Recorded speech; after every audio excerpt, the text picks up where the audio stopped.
Good day, friends. This is your faculty for the day, Professor Adrian Kennedy. My topic, the evolution from communicable infectious diseases to non-communicable lifestyle diseases. If you were to look at this from an evolutionary aspect, you could well say that communicable and infectious diseases have been in existence for thousands and thousands and thousands of years. Whereas non-communicable and lifestyle diseases is the new kid on the block. It's not more than about 100 or 150 years. It's a modern situation. As I mentioned, if you were to look at the evolution of medicine, then you would start way back prior to recorded history, prior to 5000 BC, where the humans of that time believed that illness, sickness, and death were all a part of witchcraft. The punishment from the gods, in a manner of speaking, which manifested itself in volcanoes and floods and lightning. And then as we evolved with the Chinese dynasty and the Egyptian dynasty and our very own Indian dynasty during the period of 1000 to 2700 BC, we got into a system of what is known as traditional medicine. Chinese medicine used the meridian system, which till today is not traceable in anatomy, but is perfectly functional.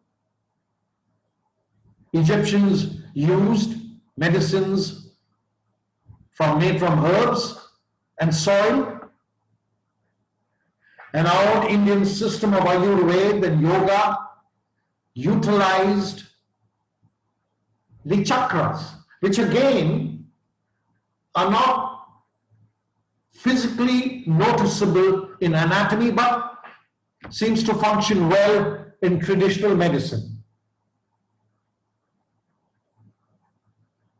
Our medicine got more modern around the birth of Christ in 450 BC and thereafter, where inappropriate hygiene, poor sanitation became a factor in the causation of disease or recognition in the causation of disease. The Romans initiated anatomy and surgery, which exists till today. And from the 16th century onwards, there was a burst of scientific inquiry into the cause of disease and the management of disease. Infectious disease was the norm. And then less than 100 years ago, in the early 19th century or the late 18th century,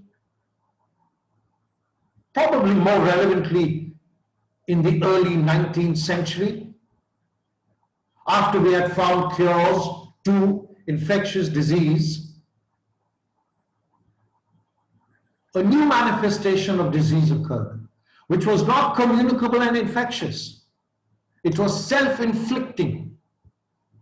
And this gave birth to things like the heart attack and cancer and hypertension and diabetes, and came to be known as lifestyle diseases. So if we were to bifurcate medicine, how would we do this? We've already spoken about the bifurcation from traditional and modern medicine being lifestyle related in a manner of speaking, traditional medicine which came prior to BC, and thereafter also. So traditional medicines could be seen as homeopathy, which was and is still very active in England, naturopathy, which found root in Germany, acupuncture and acupressure,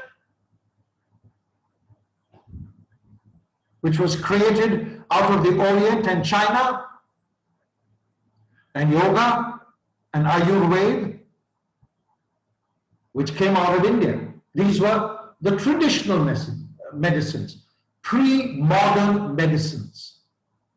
They exist even today, but they preceded modern medicine.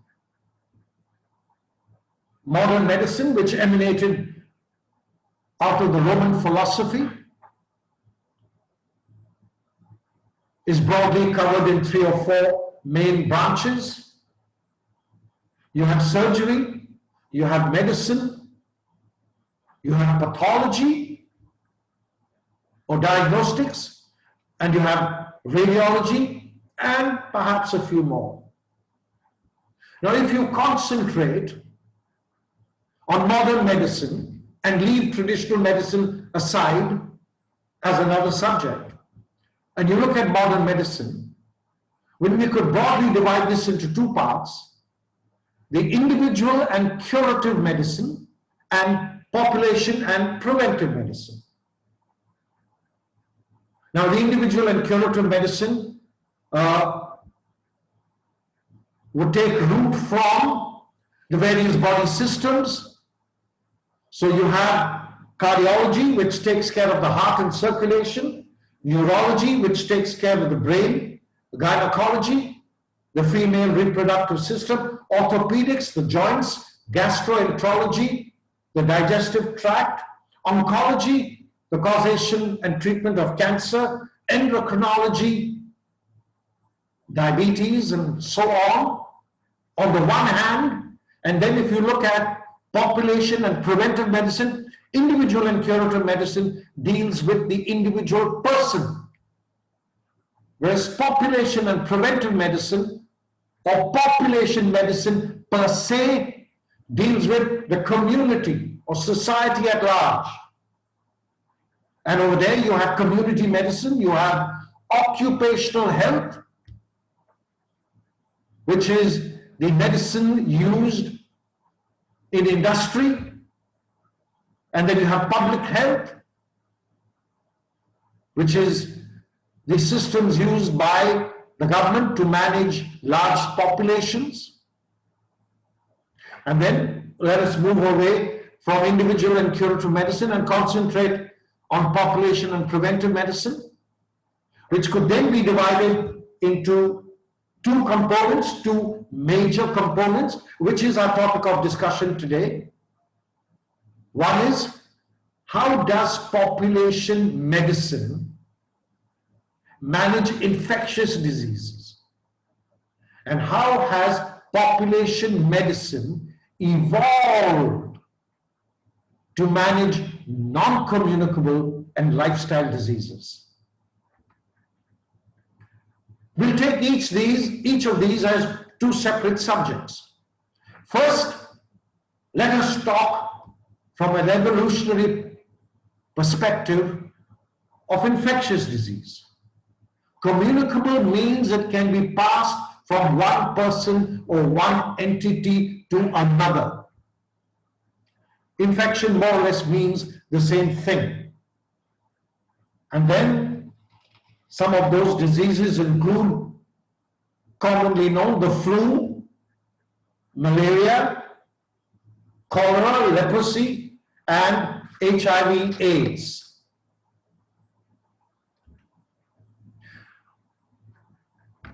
If these are infectious diseases, How are they passed on? How are they communicated? How are they transmitted from one individual to another, or from one entity to another? So you consider the source, the pool from whence it comes. It is passed between human to human. Humans can infect each other. It is passed between animal to man, rabies, for example. It is passed from contaminated food and water and feces. Cholera is an example. These are the sources of infection: the human, the animal, and inanimate objects. How are they transmitted? The modes of transmission. They can be transmitted directly by contact. If I have leprosy and I were to touch you, I would infect you. They could be passed by droplet infection. If I was speaking or sneezing or coughing in your presence, you could pick up the flu from me. Or it can be transmitted indirectly by insects, such as malaria from the mosquito, and it can also be passed on indirectly from contaminated water and food. I'm giving you cholera as an example. So these means of transmission touch upon the human host. And how does it get within the human system?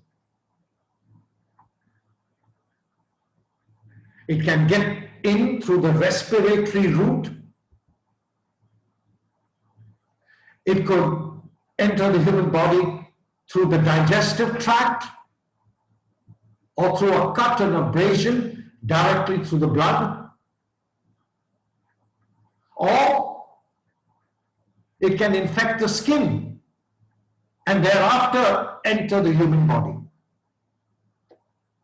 So, if infectious diseases can be transferred to the respiratory route or the digestive tract, or through the blood, or through the skin, then can we have some examples of these diseases? The respiratory route: TB, influenza, the flu are good examples of infectious diseases that can be passed through the respiratory route, through breathing in the infection. Contaminated food can cause cholera, diarrhea. That is through the digestive tract.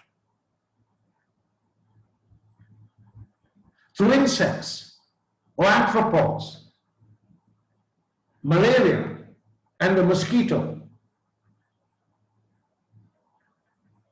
From viruses,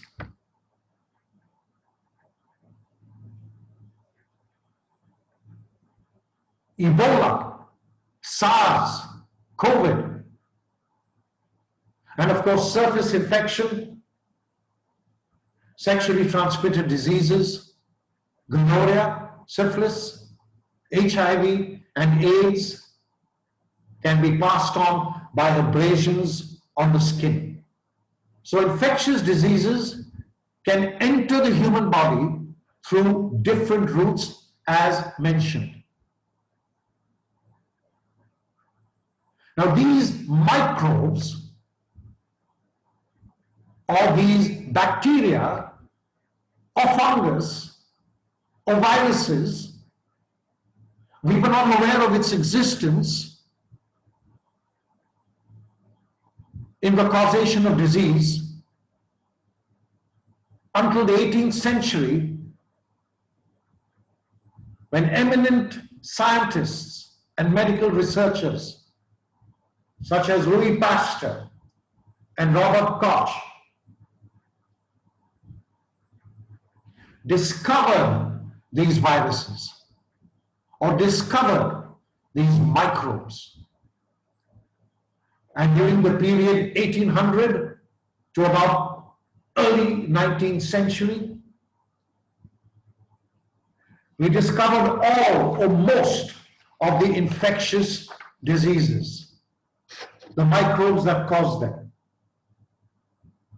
The microbe gonococcus or typhoid bacillus, or pneumococcus tuberculosis, cholera, diphtheria. The bacilluses that cause the disease.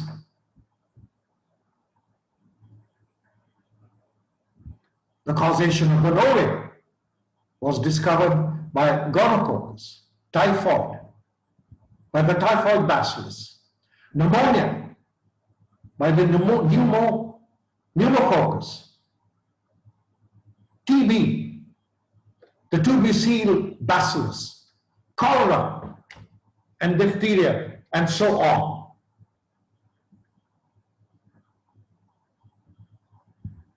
The 18th century established that disease was caused by these microbes. If that was the case, and it was, then how could we protect ourselves and prevent ourselves from contracting these ailments, these diseases? Again, during the same period, the scientific evolution of medicine, Edward Jenner and Louis Pasteur were the main proponents that created the vaccines and the antitoxins that immunized us against these infectious diseases. And the smallpox vaccine was created in 1796. The anti-rabies vaccine, the cholera vaccine, diphtheria, typhoid, and in the early 19th century, we were able to disinfect and create antiseptics that would kill most of these bacteria and fungi.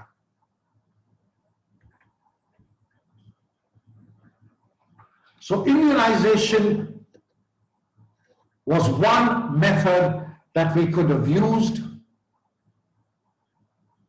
Vaccinations and immunization was one method that we could use. And the second method is to prevent the infection from occurring. And in order to do that, we created a series of systems where, through early diagnosis, we were able to prevent the disease from spreading. Once we discovered what the disease was, we were able to interrupt transmission by sanitizing and eradicating the vectors like malaria or the mosquito, or by disinfecting the food, soil, and surrounding. And as far as the human host was concerned, we were able to protect ourselves through vaccines and immunization. So as far as communicable diseases and infectious diseases are concerned, we understood that they came from microbes of virus and bacteria, And by appropriate sanitation, vaccination, we were able to immunize ourselves greatly from these infectious diseases. The period from 1800 to 1920 and thereafter, we concentrated on sanitization or sanitizing our surroundings by creating appropriate sewage systems to protect ourselves from infection that tend to remain in areas of surrounding filth and stagnant water. Once infectious diseases seemed to have some control over them, by about 1920 or 1930, we moved into a new phase of health prevention. And this phase was the lifestyle phase, where prevention of disease by infection was under control. Now we were beginning to discover that new diseases of prosperity, such as hypertension and diabetes and arthritis and spondylosis and obesity, were presenting themselves due to prosperity and excess. And so we came to a phase where we needed to promote health rather than prevent illness. And this carried on till the late part of the 19th century. And then the World Health Organization began to discover the disparity between rich and poor. While the rich and the developed countries had all the facilities to manage the health, the poorer, non-developed economies were suffering and were still in the infectious diseases phase. And so the global community decided that there would be a health for all phase, and that it would be the responsibility of all mankind to look after all mankind, irrespective of wealth or poverty. Now, if you take India as an example of how this is managed within a country, we are a democracy with 39 states or thereabout. We have a union ministry of health at the center, and in every state we have the state health ministers. At the center, we coordinate the activities of the various state health ministers and specifically manage research and health education. We standardize this across the country. And the union health minister at the center deals with external and international agencies. So you have the health ministry at the center that manages the state health ministries, that takes care of all research, international organizations, and education. And then you have each of the states which has its own budget and which has its own health ministers, which has their own primary healthcare centers, their hospitals, in which the doctors and nurses and traditional medical therapists all work. As on date, India has 24,000 primary centers spread across the states, over 10,000 hospitals, public hospitals, 860,000 doctors, and 6,000 traditional health workers. The annual cost of keeping our population healthy is in the region of 130 lakh crores. The method that we use to manage infectious disease, while in the previous slide, you're talking about individual curative diseases or hospitals that deal with the cure of individuals. Over here, you are looking at the central government managing public health programs.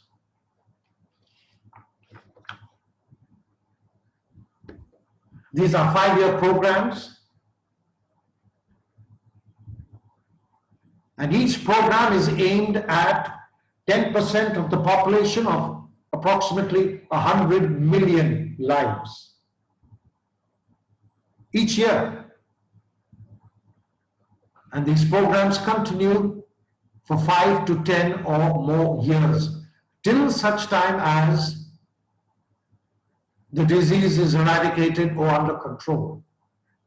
We started with the malaria control program in 1953, soon after independence, and leprosy, the national TB program, the national immunization program initiated by the WHO for all children born in the country.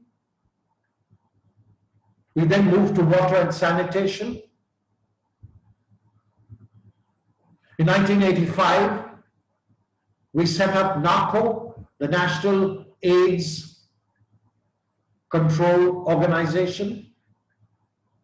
And in 1996, we went for the Health for All programs. Beyond public health care, we have an equally large private healthcare system in our country. And this is a private business run by knowledgeable, outstanding medical professionals and organizations. The market size is in the region of 500 lakh crores.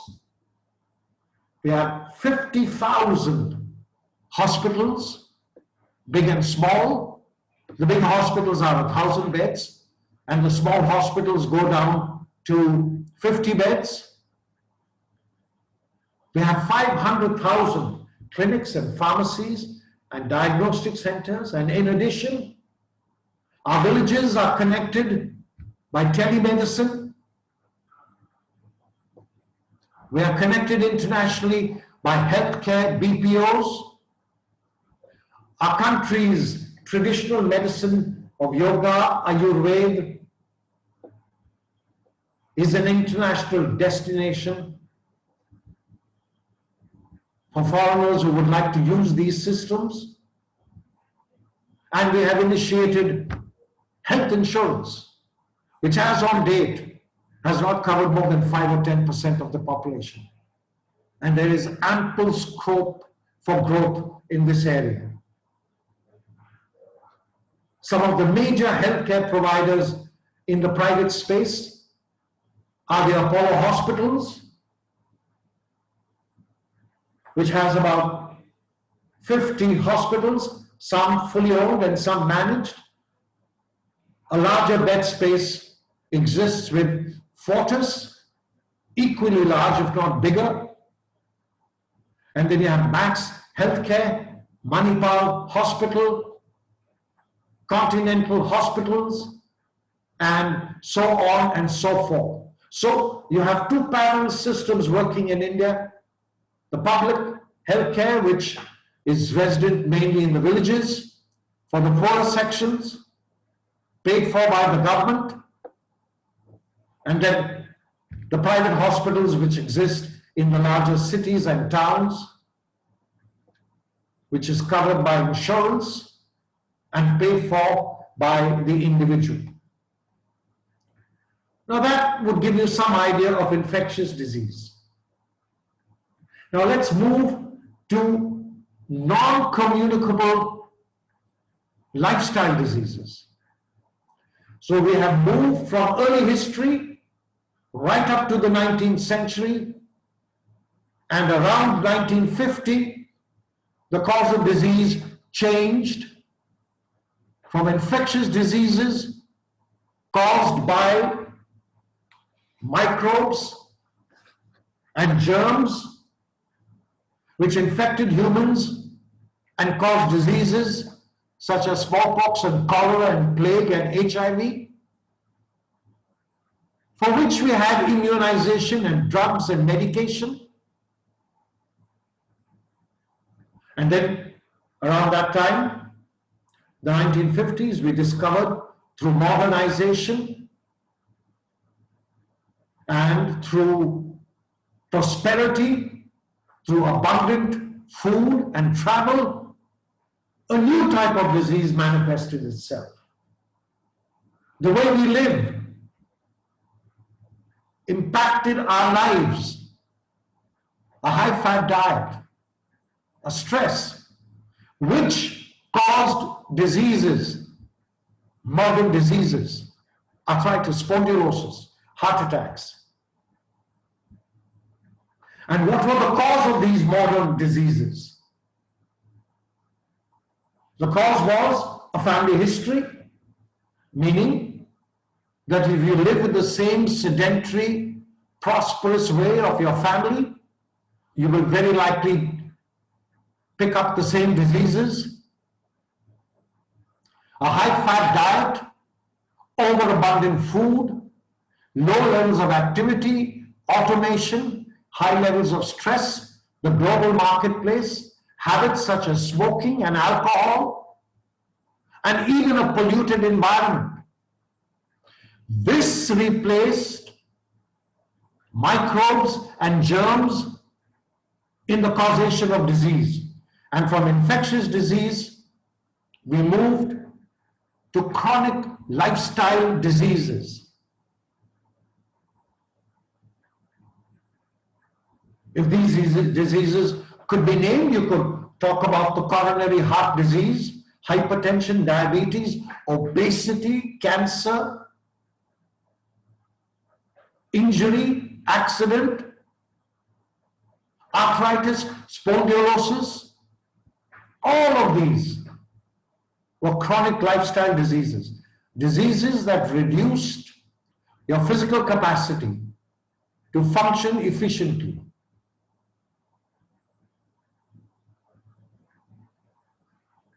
I had the good fortune of conducting several health surveys, and in the year 2000, when we did the school health program and compared it with the Masters Health Check in Apollo, we discovered that our children were perhaps less healthy than their parents. 72% of our children were sedentary, 52% were overweight, there were high levels of stress and early indulgence in smoking, alcohol, and drugs. These were all inappropriate lifestyle situations, which resulted, or which will result in the future, in heart attacks, cancers. Now, the United States is an extremely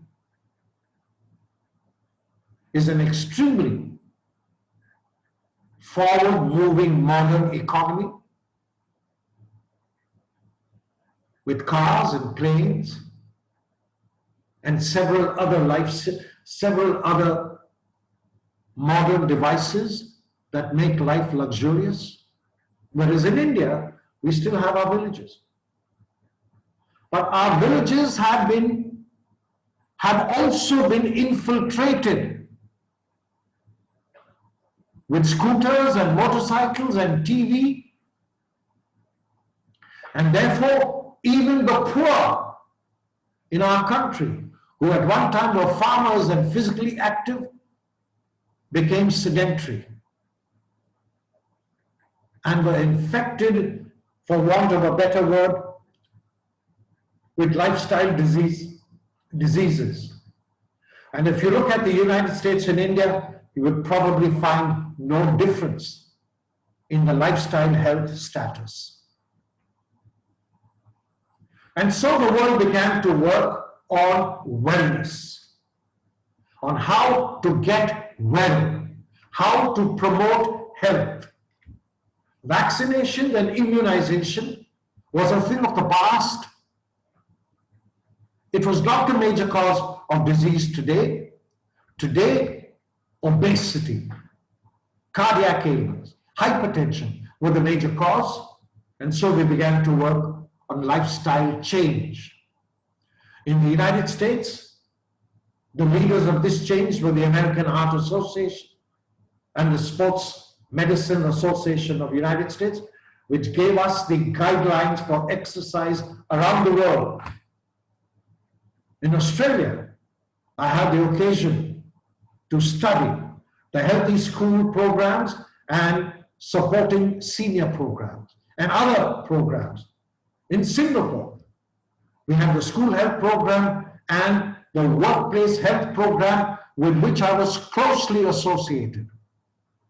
And then in India, in the year 2000, we started the Corporate Wellness Awards and the School Health Plan.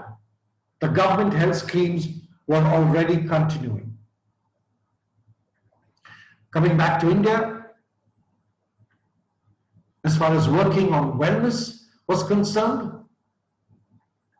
beyond illness, the wellness market size was 50 to 60,000 crores and comprised of health professionals like psychologists, nutritionists, dietitians, physical therapists, physiotherapists, exercise specialists, psychologists, counselors, and so on, yoga therapists, massage therapists. And the population, the target population was 700 million people, 400 million of which were the body beautiful group, the young individuals who wanted to be fit, who wanted to be attractive, who wanted to excel in sport. And this made them a great target for health. And then the urban Indian, the older urban Indian, who was already a victim of lifestyle disease, who was already overweight and highly stressed, he or she became a target of wellness. So there is a large target audience in India for wellness and lifestyle change. What are the products and services in the wellness industry? You have cosmetic surgery coming out of hospitals. You have Ayurveda treatment coming from traditional medicine. You have health food counseling, supplements and weight loss. You have spas and yoga centers for rejuvenation. You have gyms and slimming centers for fitness, cosmetics and hair salons for beauty, and to manage stress, anxiety, and depression in the public, in corporates and in schools. You have counseling and psychologists. This wellness market of 50,000 to 60,000 crores, covering 600 to 700 million people. Who are the major players? You have the Apollo hospitals, the Manipal hospitals, Fortis Healthcare with their diagnostic centers, their pharmacies and clinics. You have Hindustan Lever or Unilever and Dabur, Agrotech Foods and ITC for health foods and popcorn, and multi-grain flour, multi-grain wheat. Then you have the hotel groups that decided to start holiday spas and gyms and in-house facilities for massage. Talwakers and VLCC for gyms and fitness and slimming centers. And then you have the Reliance stores for the equipment, for gym clothes, for fitness clothes, and so on. All put together, you're looking at a 500 or a 600,000 crore market. We now move to the third phase. You had infectious disease. You then came to modern degenerative lifestyle ailments. And now we are moving to phase 3 of health, which is health for all. As I have mentioned, the world community came to a decision that it was their moral responsibility of the entire world to make available and accessible health for all.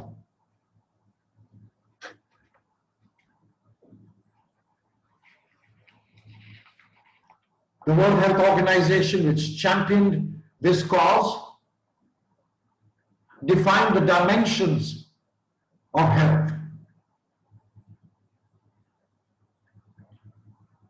And these dimensions would include physical activities such as gyms and parks,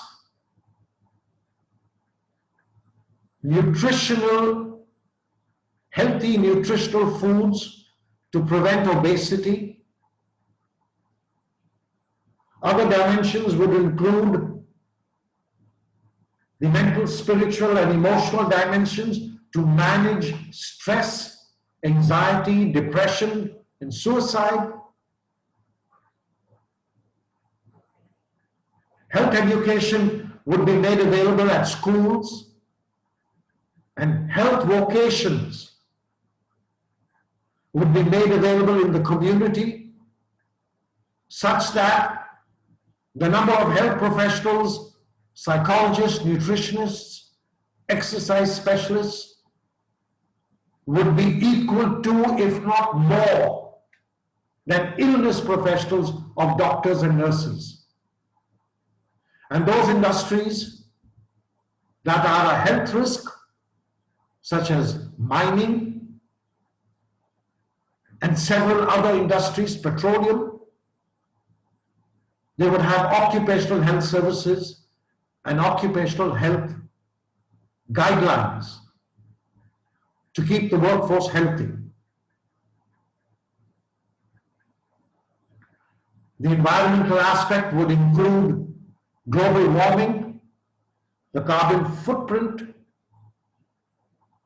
and health services would include primary healthcare centers and so on and so forth.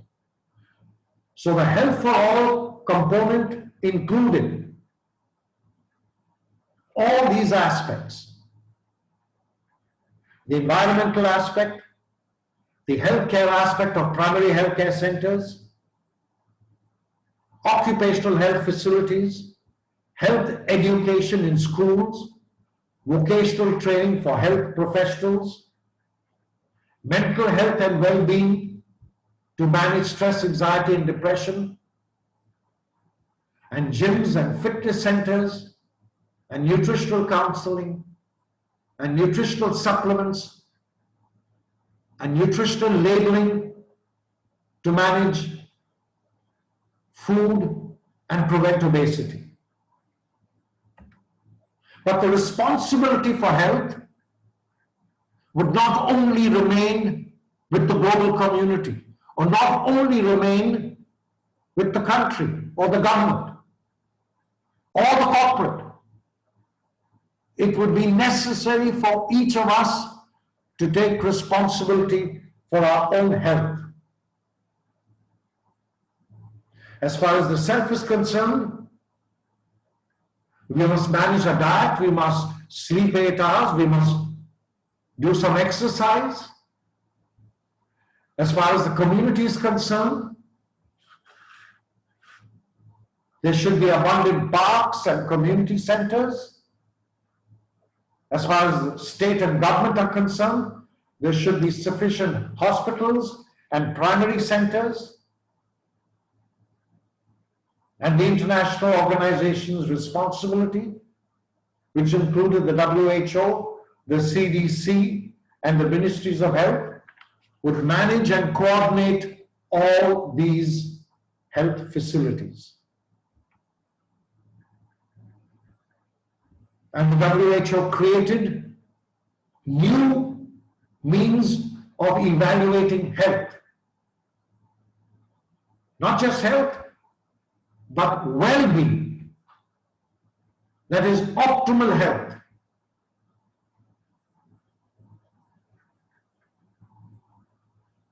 This was looked at from two perspectives: the physical perspective, which would include housing, sufficient income, nutrition, education, and recreation.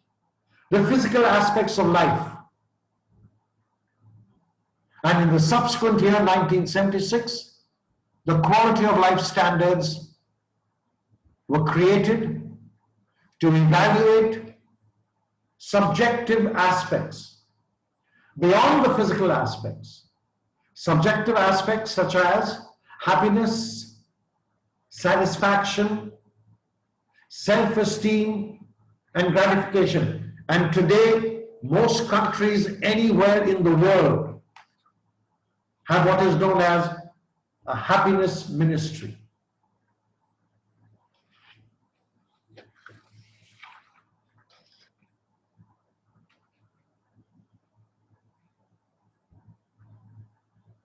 The WHO decided in 1984 that it would create the PQLI and the HDI, that is the Physical Quality of Life Index and the Human Development Index, to measure the success of communities and the government in their health goals.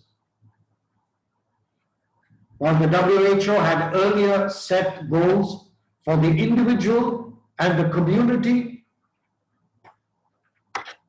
and created standards, both physical as well as mental, through the quality of life indexes, PQLI and HDI, it created a tool that could manage or evaluate the success of governments. The Quality of Life Index took into consideration infant mortality, life expectancy, and literacy, amongst other indexes. And the Human Development Index managed or considered longevity, which is not just life expectancy, but the actual length of life to which humans live, education for all, and a sufficient living wage.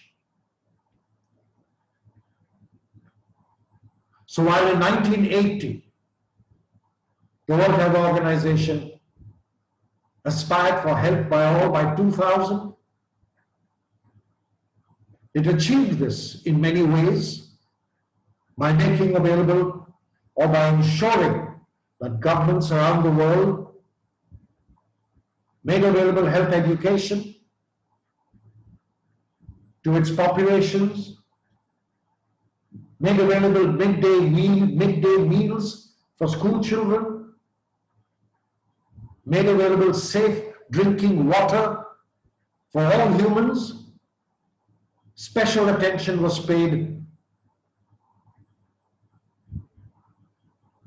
to pregnant mothers and infant child care. Immunization was the right of every child born anywhere in the world, and all individuals, irrespective of pain capacity, had the right to treatment of injury and disease, and essential drugs are commonly available throughout the world.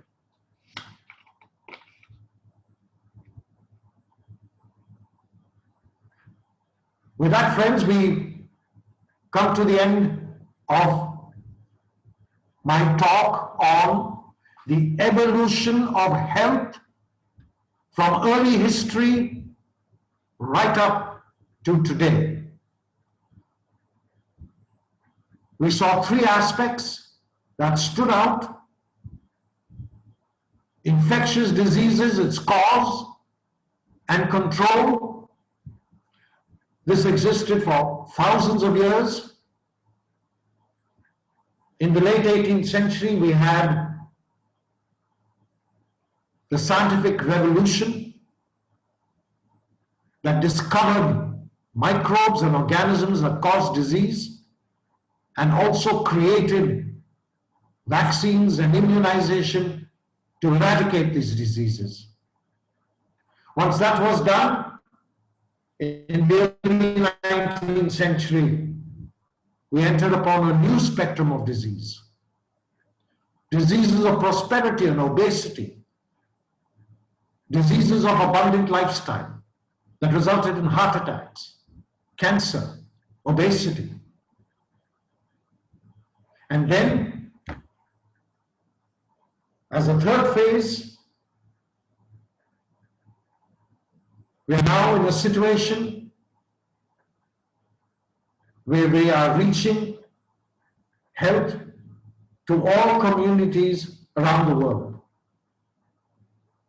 I hope my talk on the evolution of health has been illuminating. Thank you very much.